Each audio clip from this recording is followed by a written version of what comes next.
A router sled is a tool that is commonly used in woodworking to make precise cuts in wood.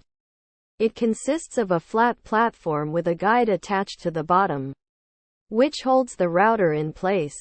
The wood to be cut is placed on the platform, and the router is used to cut along the guide to create the desired shape or form.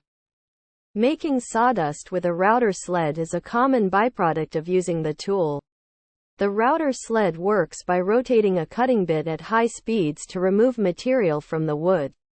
As the router sled cuts through the wood, it creates fine particles of wood, known as sawdust. The type of sawdust produced by a router sled will depend on the type of wood being cut.